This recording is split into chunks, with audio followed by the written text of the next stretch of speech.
জনাব শামীম, আমরা প্রতিবেদনটি দেখলাম এবং সেখানে আসলে প্লাস্টিক বর্জ্য ব্যবস্থাপনার নানা দিক তুলে আনার চেষ্টা করেছে আমাদের প্রতিবেদক। এই প্রতিবেদন থেকেই আপনার কাছে প্রশ্ন রাখতে চাই যে সরকার যে এখন নতুন বিধিমালা করছে বর্জ্য ব্যবস্থাপনার ক্ষেত্রে, সেই জায়গাটাতে আপনারা কি চ্যালেঞ্জ দেখেন? এখানে আসলে এটি যদি হয় তাহলে এই খাতের জন্য কি সুবিধা হতে পারে, কি অসুবিধা হতে পারে, বর্তমান বাস্তবতায় আসলে এটি কতটা যৌক্তিক বলে আপনি মনে করেন? ধন্যবাদ আপনাকে। আমরা যে বিধিমালাটা জারি করেছেন সরকার, এক্সটেন্ডেড প্রডিউসার্স রেসপন্সিবিলিটি ইপিআর, এর আগে সরকার করেছিলেন single use plastic ban shopping bag 2002-তে, আর এর মধ্যেকার হলো সলিড ওয়েস্ট ম্যানেজমেন্ট রুলস। এই যে বিধিমালাগুলো আমরা করছি, কিন্তু এগুলার বাস্তবায়ন হচ্ছে না। শপিং ব্যাগ ব্যান 2002-তে, আর আজকে আমরা 26-এ এসে দেখছি প্রচুর পরিমাণে ব্যবহৃত হচ্ছে। তো ইপিআর যেটা হয়েছে, এক্সটেন্ডেড প্রডিউসার্স নির্দেশিকা যেটা আসছে, আমি এটাকে স্বাগত জানাই এবং আমি নিজেও এই কমিটির একজন মেম্বার, এবং আমরা অনেক চিন্তাভাবনা করি, এটা করেছি। দিস ইজ এ টুলস যেটা মডার্ন দেশগুলা ইউজ করে এবং সে বাস্তবায়ন করে। তো বাংলাদেশের আমার যেটা অভিজ্ঞতা, আমার যেটা যে আমরা এটা বাস্তবায়ন করতে পারবো কতদূর, that is a question mark. Because আপনি প্রতিবেদনে বলেছেন যে ব্যবসায়ীদের জন্য হচ্ছে না। আসলে এটা কতদূর সঠিক সেটা আমি জানি না, ব্যবসায়ীদের জন্য হচ্ছে কি হচ্ছে না। বিকজ ওয়েস্ট ম্যানেজমেন্ট সবসময় হলো সরকারের দায়িত্ব। সিটি কর্পোরেশন আছে, পৌরসভা আছে, লোকাল গভর্নমেন্ট ইনস্টিটিউটগুলো আছে, ওনাদের দায়িত্ব। আমরা একটু আগে যে চিত্রটা দেখলাম আমিনবাজার অথবা কোথায়, যে প্রচুর পরিমাণে স্তূপাকারে পড়ে রয়েছে বর্জ্য, এবং এটা থেকে মিথেইন আসতেছে, এবং এটা কখনো কখনো এটা পুরানো হচ্ছে। তো পুরানোটা হচ্ছে কিন্তু সরকারের লুকি করে থাকেন। তো বেসরকারি খাতের উপরে দোষ দিয়ে লাভ নেই।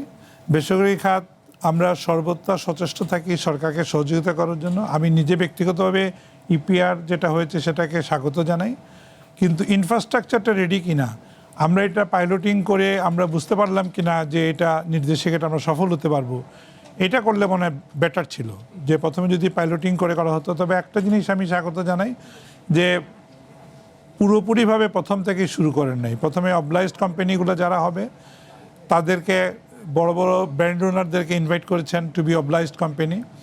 তারপর পিআরও করার জন্য একটা স্টেপ নিচ্ছেন সরকার পরবর্তীতে, এবং তারপরে স্মল ইন্ডাস্ট্রি, মিডিয়াম ইন্ডাস্ট্রি, তারপর একদম ছোট যারা তারা আসবেন in 5 year terms. Phase wise এটা ইমপ্লিমেন্টেশন হবে। তো আমি প্রথমেই বলবো যে ব্র্যান্ড ওনার যারা আছেন, লার্জ ব্র্যান্ড ওনার যারা আছেন, তারা যদি সচেষ্ট হন এবং তারা যদি পথপ্রদর্শক হন, তাহলে যারা স্মল মিডিয়াম যারা আছেন তারা হয়তো এটাতে এগিয়ে আসবেন। এবং আমরা অ্যাসোসিয়েশনের পক্ষ থেকে আমরাও চাই যে ইপিআরটা সাকসেসফুল হোক, এবং ইপিআরটা সাকসেসফুল হলে এটা দেশের জন্য ভালো। এখানে কোনো চ্যালেঞ্জ দেখেন কিনা আপনি?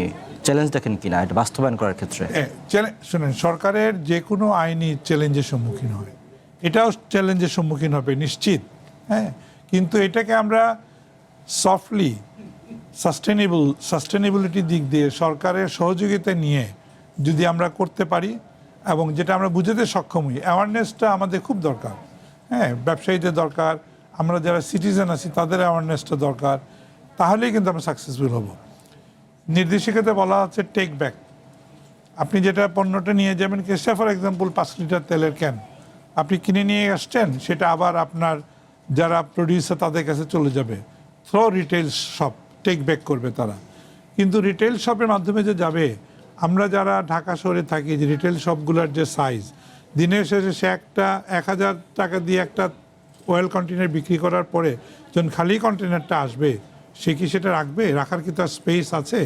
রাখার কি তার কোনো, আমরা কি সেটা চিন্তা করেছি যে টেক ব্যাকটা কীভাবে হবে? এইগুলো আমাদেরকে প্রথমে পাইলটিং করতে হবে, চিন্তা করতে হবে, বুঝতে হবে, তারপর আমাদেরকে। এখন মনে করেন আপনি অবলাইজড কোম্পানি যারা ব্র্যান্ড ওনার, তাদেরকে আপনি রেসপন্সিবল করলেন, কিন্তু তার কাছে কিভাবে কনজিউমারের কাছ থেকে আবার ফেরত আসবে? জি, এই প্রসেসটা যদি আমরা সঠিকভাবে ঠিক করতে না পারি, তাইলে কিন্তু হবে না। এটা এখানে বলা আছে পিআরও। জি, হ্যাঁ, পিআরওর কাজটা হবে অ্যাসোসিয়েটিং উইথ দ্য অবলাইজড কোম্পানি, তাকে সহায়তা করা, তাকে যে বর্জ্যটাকে সে প্রপারলি ডিসপোজ আপ করা, এটা পিআরওর কাজ হবে। কিন্তু পিআরওর কাছে যে আসবে এই প্রসেসটা যেটা, সেটা আমার মনে হয় এখনো স্পষ্ট না, অস্পষ্ট। এখানে তো সরকার আসলে যে লক্ষ্যে কাজটা করছে তার তার মধ্যে উল্লেখযোগ্য হচ্ছে পরিবেশ দূষণ। এটি আসলে কতটা বাস্তবসম্মত হবে এবং এই প্রক্রিয়ার সাথে যারা জড়িত তাদের সহযোগিতা এখানে কেমন দরকার বলে আপনি মনে করেন?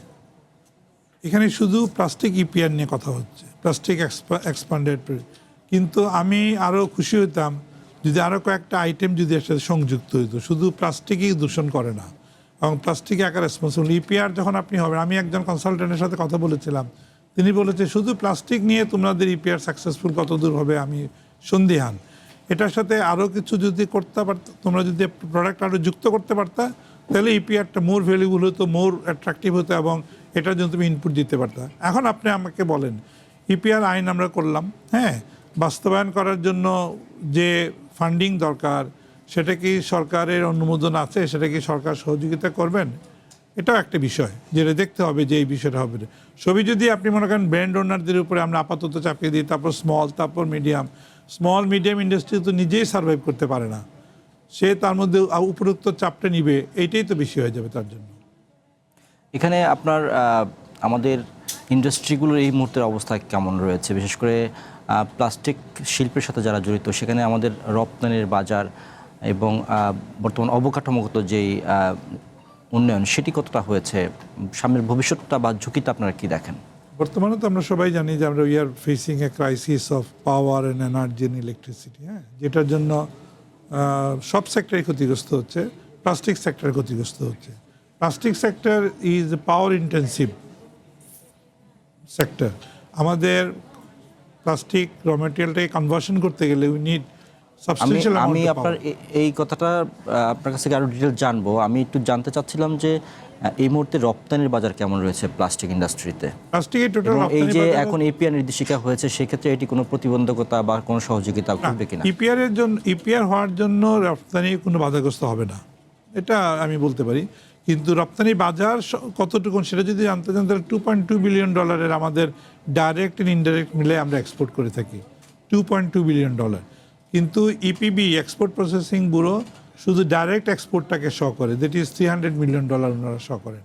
বাট অ্যাকচুয়ালি আমাদের এক্সপোর্ট ডিমড অ্যান্ড ডাইরেক্ট মিলায় $2.2 বিলিয়ন। এটা ওয়ার্ল্ড ব্যাংকের হিসাবেও আছে, আমাদের আইটিসি যেটা আছে জেনেভাতে তাদের হিসাবে এরকম একটা আছে, এবং বাণিজ্য মন্ত্রণালয় ডিমড এক্সপোর্টকে এক্সপোর্ট হিসাবে স্বীকৃতি দিবে এরকম একটা পলিসিতে বলাও আছে।